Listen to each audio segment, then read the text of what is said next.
साहिल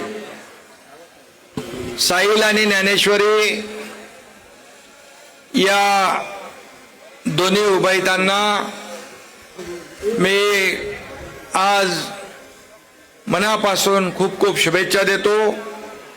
त्यांचं वैवाहिक जीवन सुखाचं, समृद्धीचं, आनंदाचं जावो, त्यांची वाटचाल यशस्वी हो, अशा मनापासून मी शुभेच्छा देतो।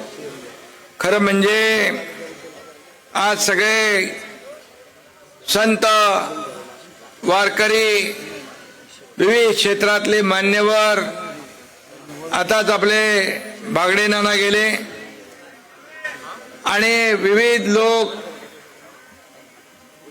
इंदोरीकर महाराजांवर प्रेम करणारे सगळे लोक इकडं आज आल्याशिवाय राहणार नाहीत, अशा प्रकारचं काम इंदोरीकर महाराजांनी केलंय। कीर्तनाच्या माध्यमातून अगदी सरळ, साध्या, सोप्या भाषेत लोकांच्या मनाला भिडेल असं विनोदी शैलीमध्ये पण करतात ते विनोदी।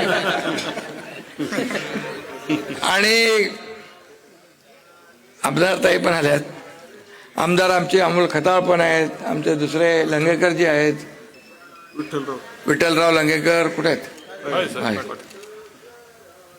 आणि सर्व लोकप्रतिनिधी इकडे। आता तर उन्हामध्ये जेवढे लोक आले, किती गरम आहे तरी 1 लाख लोक, त्याहीपेक्षा जास्ती लोक येतील। तर इंदोरीकर महाराज म्हटल्यावर काय, माणसांचा पाऊसच आहे नाही का। जसा यांचा शब्दांचा वर्षाव असतो कीर्तनातून, तसं यांच्यावर प्रेम करणारे लाखो लोक इथं सगळीकडे महाराष्ट्रामध्ये, देशभरात आज त्यांचं समाज प्रबोधनाचं काम सुरू आहे। आणि अनेक लोक त्यांना दिशा देण्याचं काम इंदोरीकर महाराजांनी केलं।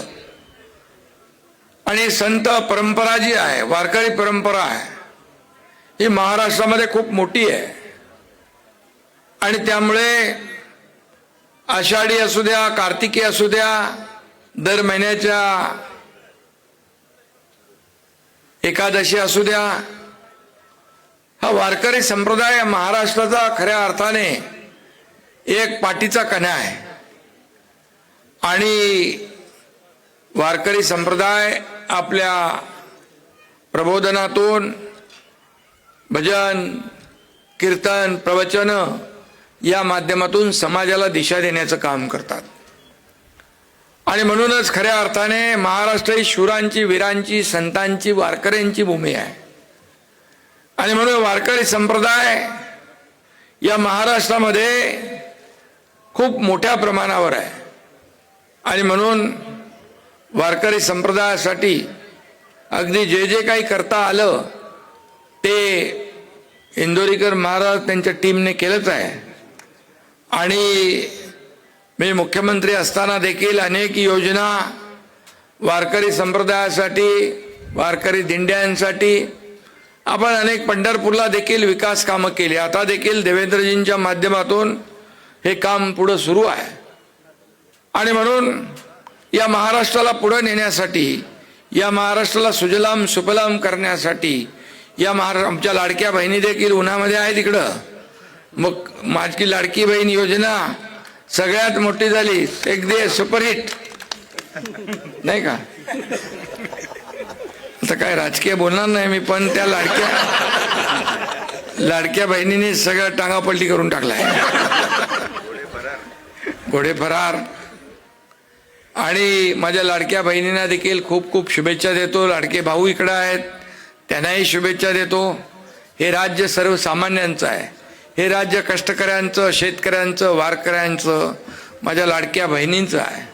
आणि म्हणून मी आज इंदोरीकर महाराज मुंबईला आले निमंत्रण द्यायला, तेव्हा मला वाटलं इकडे पोचेन की नाही मी, पण आज दिवसभर कार्यक्रम खूप होते। पण ते कार्यक्रमामध्ये देखील मी इंदोरीकर महाराजांना शब्द दिला होता, मी कसाही करून पोचणार, आणि पोचलो मी। कर्मी शब्द दिला की पाळतो. Commitment is commitment.